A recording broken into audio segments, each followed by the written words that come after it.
Di ba?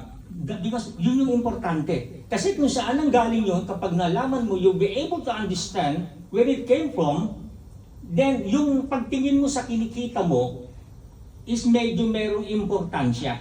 Di ba? Okay.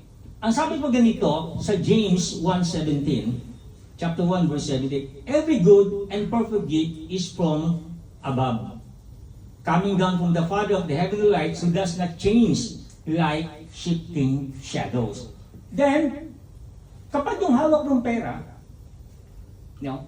whatever, kung saan ang galing yan, galing sa mabuti, then it comes from God.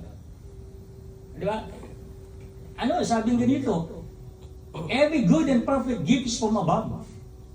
No? So, ibig sabihin, meron kang hawak na pera. This is ano ano bang tawag dito?